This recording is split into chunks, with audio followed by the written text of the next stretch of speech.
Hey everybody, Dr. Baker here. I want to talk to you about omega-3s. And a lot of times you hear of it as fish oil.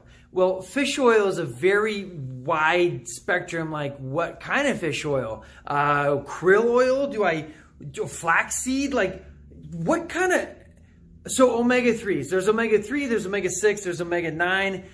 Most all of those are anti-inflammatory. Most all pro-inflammatory fats are actually omega-6s. So there's only a few that are anti-inflammatory. So you want to focus largely on omega-3s.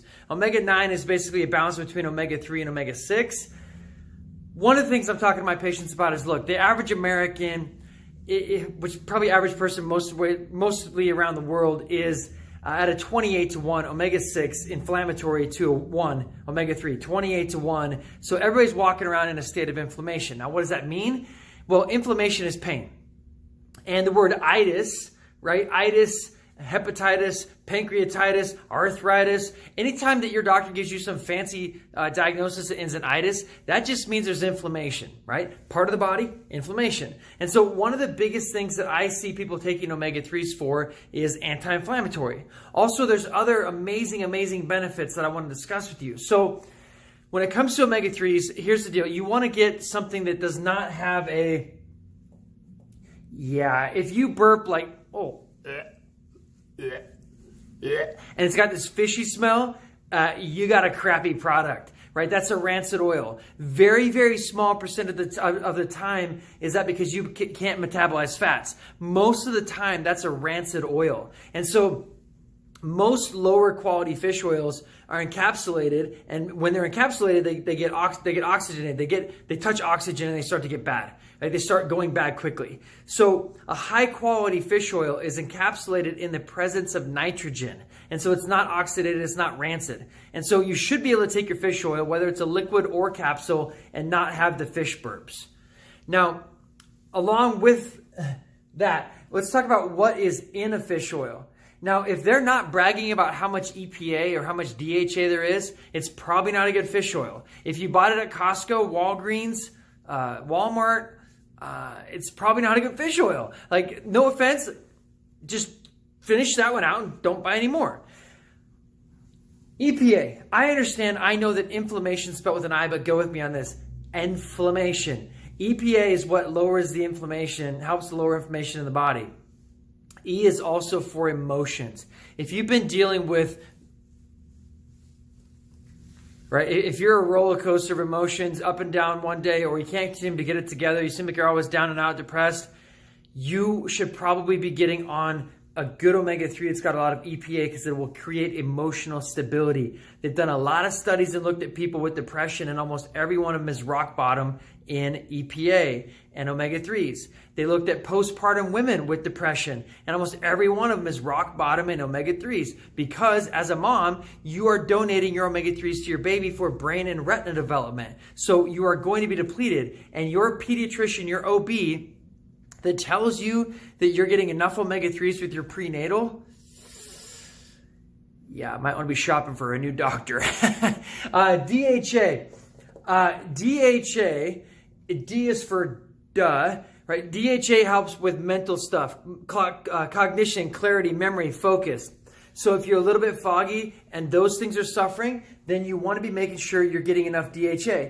Most good omega-3s are going to have a balance of both. A good omega-3 usually has somewhere around 1,000 to 1,500 milligrams of omega-3 in a serving. Usually that's 1 to 2 capsules. And most of that, not a little bit, it shouldn't be like 300 milligrams of these guys and all the rest of it, it's other omega-3s, right? Most of that 1,000 to 1,500 milligrams should be comprised of EPA and DHA. And that's how, one of the ways you know you're getting a good product, along with the fact that it's not stinking when you open the bottle. How much? I found a study recently that they did in the Faroe Islands where they were giving pregnant women, they weren't giving them omega-3s, they were looking at how much omega-3s they get from eating seal, blubber, fish, all this stuff. And they were getting the equivalent of 3 to 4 grams per day. That's 3 to 4,000 milligrams a day. And they were all having no heart disease. They were super healthy, large birth weights, healthy babies. So I don't think it's something you need to worry about taking too much of. Now, when I work with patients that are battling depression and are on antidepressants or anti-anxiety medication, I never, ever, ever tell that person to get off of their drugs. They work with their medical doctor to do that. But I see a very, very strong correlation with my patients who are working with their MD to get off of those drugs and also taking omega-3s at the same time. Now, a lot of times patients have said, well, yeah, I got off those drugs and just like, boom, it sucked.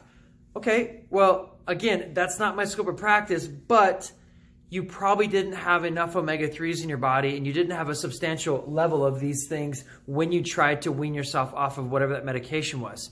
So work with your doctor, talk to your medical doctor about that, because that's their job to not only, unfortunately, put you on the drugs, but hopefully take you off of them.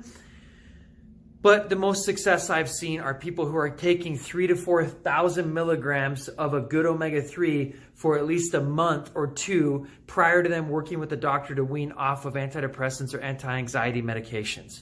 Now, who? Everybody, right? Kids. Kids can take omega-3s. Older people take omega-3s, especially pregnant women. If you have pain, if you have mental stuff you want to improve, great, great supplement to be taking. When? Well, if you have a crappy one and you're going to burp it up the fish, I take it before bed. But if you have a good one, you can take it during the day, take it in the morning, take it whenever you take your supplements. You don't have to have it at a certain time of the day. As far as questions of like, okay, well, krill versus salmon oil, like, I'm not here to say between krill and fish because I don't really fully understand the difference, but let me explain this to you.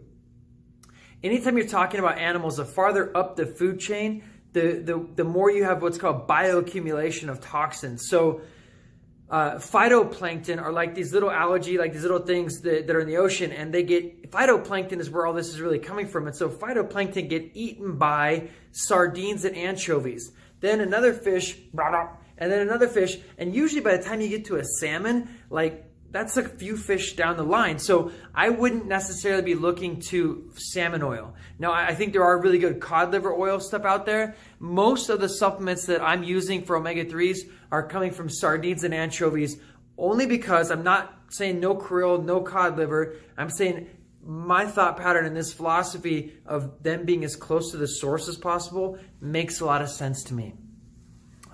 There's a lot of great products out there. There's a lot of great omega-3s, and there's a lot of crap. So do your homework. This video is something that will be showing probably at different times of the year, and I'm always looking for the best supplements that my family and I can take. And so whatever link I put down at the bottom, just so you know, that's currently what I'm taking and what my family's taking. See you around.